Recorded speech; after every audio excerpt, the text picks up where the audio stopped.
বহুকাল আগে ময়নামতি গ্রামে টিক্কা নামের একজন লোক বাস করত। আকৃতিতে সে ছিল অনেক লম্বা। লম্বা হওয়ার কারণে লোকেরা তাকে খুব মান্য করত। একদিন, কি গো, বাইরে অমন হচ্ছে, যুদ্ধ লাগলো নাকি?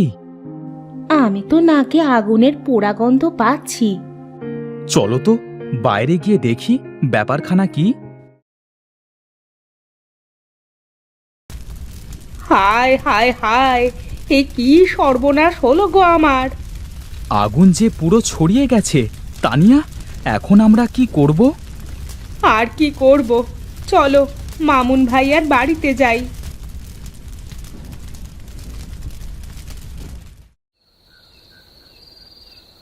কি বলিস, এত বড় দুর্ঘটনা ঘটে গেল? দুর্ঘটনা নয় ভাইজান, এটা পরিকল্পিত অগ্নিকাণ্ড। 6 মাস ধরে সুভানের ছোট ছেলে সাকিবের সাথে আপনার ভাইয়ের জমি নিয়ে বিরোধ চলছে। সর্বশেষ ঝগড়ার সময় ওরা সপরিবারে আপনার ভাইকে মারতে এসেছিল।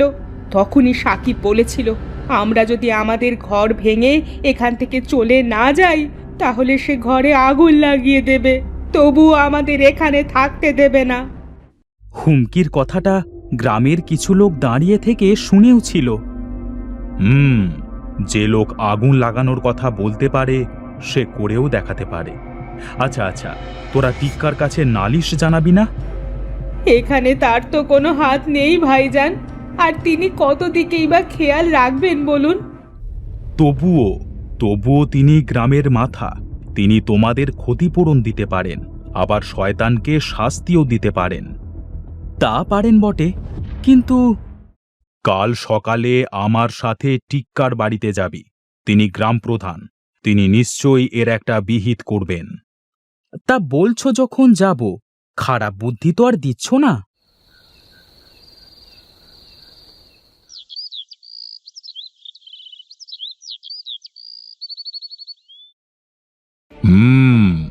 তোমাদের প্রতি অন্যায় নিশ্চয়ই হয়েছে, তোমরা এর সুবিচার পাবে। চাচা, সব দোষ আমার কপালের।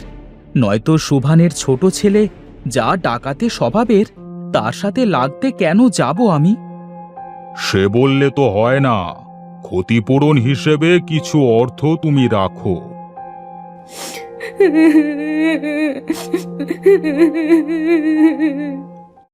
কেঁদো না মা, কেঁদো না, নিজের বাসস্থান ঠিক করে নিও। এই নাও। আপনার অশেষ দয়া চাচা। সাকিব, ভুলের মাসুল তোমাকে গুনতেই হবে। তুমি এত বড় কাঠের মিলে কাজ করো, তোমার বেতনের 3 ভাগের 1 ভাগ দণ্ড হিসেবে কেটে নিয়ে সেই অর্থ আমি এই আরিফের পরিবারকে দেব। আমি আমার ভুল স্বীকার করছি প্রধান সাহেব, এই দণ্ড আমি মাথা পেতে নিলাম। কি হে ভাই, আমি বলেছিলাম না উনি আমাদের গ্রাম প্রধান। উনি থাকতে কারোর কোনো সমস্যা হতেই পারে না। ঠিক বলেছেন ভাইজান, এজন্যই ওনাকে গ্রামের মাথা বলে লোকে। রিমা, ও রিমা, কই গেলে? ধানের বস্তাগুলো গাড়িতে তুলে দাও। আসছি গো, আসছি।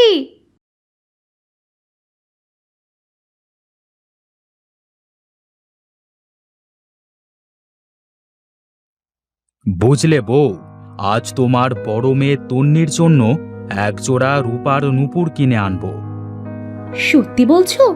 সত্যি তুমি নূপুর কিনে আনবে ওর জন্য? হ্যাঁ গো, মেয়েটার কত শখ 1 জোড়া নূপুরের। দিন মজুর আমি, ওর সব শখ তো পূরণ করতে পারি না। এবার ধান বিক্রি করে না হয় এই শখটাই পূরণ করি।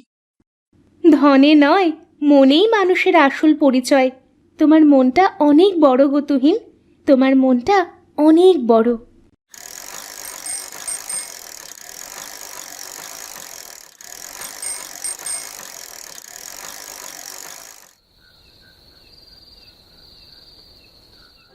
ধান বিক্রি করতে যাওয়ার সময় তো নূপুর বানানোর বায়না দিয়ে গিয়েছিলাম। যাই, গিয়ে দেখি কাজ কতদূর এগোলো।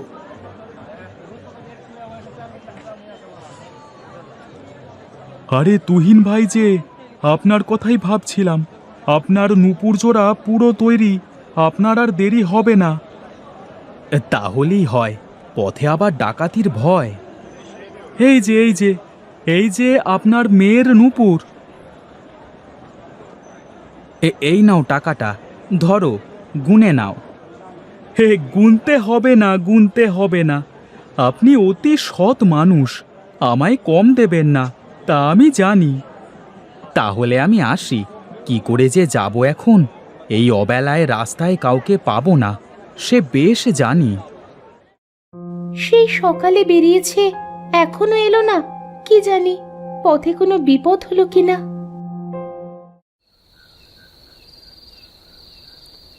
যা ভেবেছিলাম তাই, একজনকেও পেলাম না। সামনে জঙ্গলের পথ, মনে হচ্ছে আজ কপালে দুর্ভোগ আছে।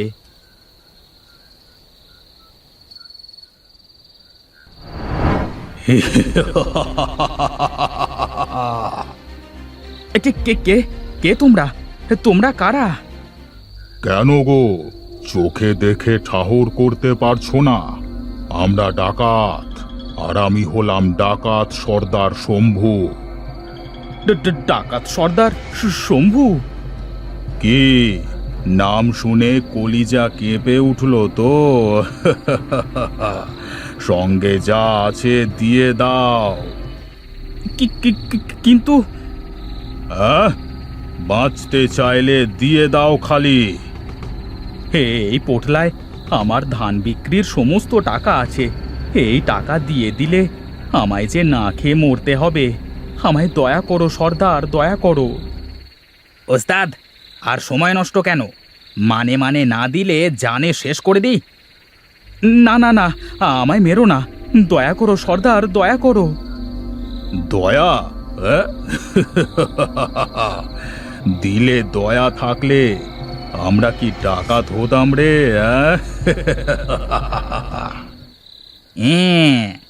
মানে মানে তো আর দিলি না, এবার নিজের জীবন দে।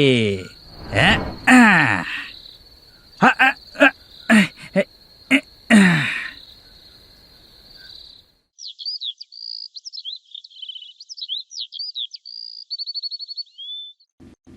মা, ও মা, বাবা কথা বলছে না কেন? ওরে মেয়ে, তোর বাপ আর কখনোই কথা বলবে না। হায় খোদা, এ আবার কি সর্বনাশ করলে তুমি! এমন দৃশ্য দেখার আগে কেন আমার মরণ হলো না? বাবা, বাবা কথা বলো, চুপ করে থেকো না বাবা, বাবা কথা বলো। প্রধান সাহেব, সবই তো দেখলেন, এখন আমরা কি করব বলুন?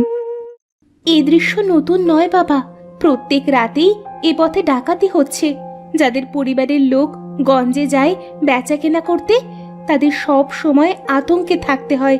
গ্রামে ঢুকবার এই একটাই রাস্তা, আর এই রাস্তায় কিনা এমন, ইচ্ছে তো হচ্ছে শয়তানগুলোর কল্লাটা গিয়ে কেটে দিই। এখন আমরা কি করব? চাচা, আপনি বলে দিন। ব্যাপারটা খুব জটিল, আমায় কয়েকটা দিন সময় দাও তোমরা। ঠিক আছে চাচা।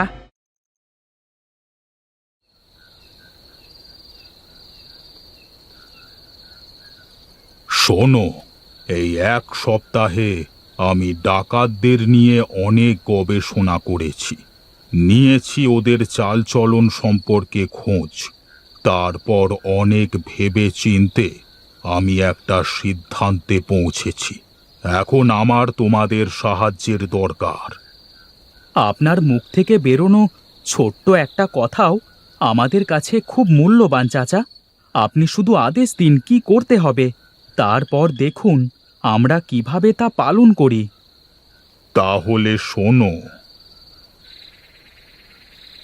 আপনি নিশ্চিন্তে থাকুন চাচা, যা বলেছেন তা সকালেই প্রচার হয়ে যাবে। এখন তাহলে তোমরা আসো।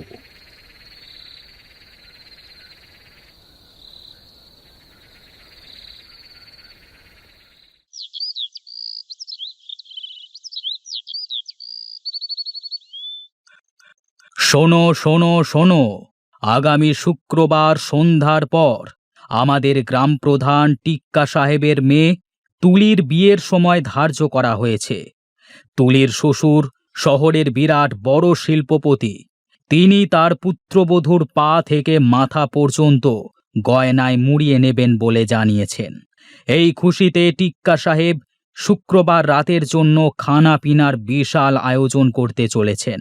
1000 মানুষকে পেট পুড়ে খাওয়াবেন তিনি। শোনো শোনো শোনো, একটি বিশেষ ঘোষণা। নিরুড়ে, এ কি শুনছি রে ভাই?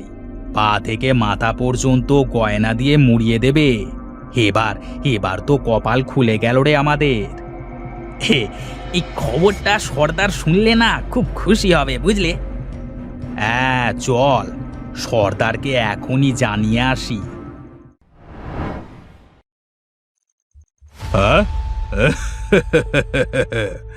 তাহলে তো লম্বুর মেয়ের শ্বশুর খুব টাকা পয়সার মালিক। তা বর কি এই পথেই যাবে বিয়ে করতে? হ্যাঁ সর্দার, শহর থেকে গ্রামে ঢুকবার তো এই একটাই রাস্তা।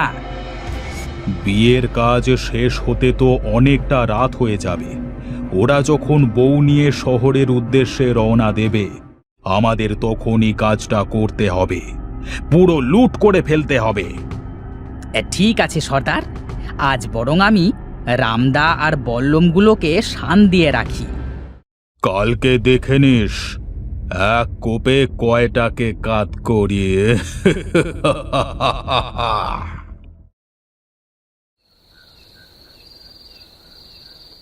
এই সর্দার, অস্ত্রগুলোতে ধার দেওয়া হয়ে গেছে। এই দেখো কেমন চমকাচ্ছে, দেখো। বাহ বাহ বাহ, বেশ বেশ। এবার অস্ত্রগুলোকে গোপন জায়গায় রেখে আয়। আগামীকাল রাতের আগে বের করা যাবে না। তাই যাচ্ছি সর্দার।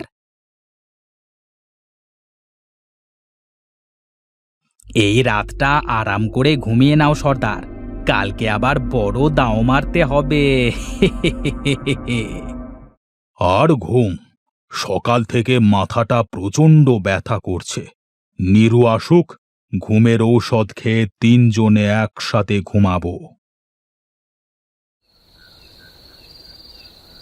কই, সবাই তৈরি তো? হ্যাঁ চাচা, আমরা সবাই অস্ত্র নিয়ে তৈরি। মা রিমা, তুমি তোমার স্বামীর খুনির শাস্তি হোক তা চাও না? শাস্তি? শয়তানগুলোকে যদি নিজ হাতে শেষ করতে পারতাম তাহলে হয়তো কিছুটা যন্ত্রণা কমতো। এই ধরো, এই অস্ত্রটা ধরো মা। যে ডাকাত দলের জন্য তুমি বিধবা আর তোমার মেয়ে আজ এতিম, সেই দলের সর্দারকে তুমি আজ নিজের হাতে খুন করবে। ভয় নেই, ওরা আজ ঘুমের ঔষধ খেয়ে বেঘোরে ঘুমাচ্ছে। যা কিছু ছিল সবই তো হারিয়ে ফেলেছি চাচা। আমার আর হারানোর কিছু নেই, তাই ভয়ও নেই। আমি আজ 3 জনকেই নিজ হাতে শেষ করব। ঠিক আছে, বাকিরাও অস্ত্র নিয়ে আসো, সাবধানের মার নেই। হ্যাঁ হ্যাঁ, সবাই আসো।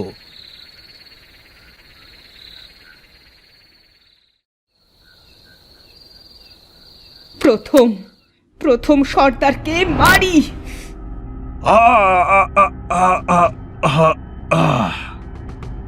এবার তুই।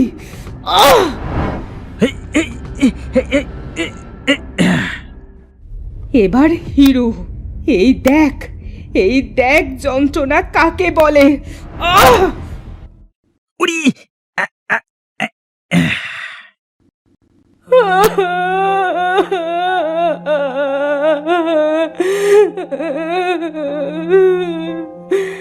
কি শান্তি!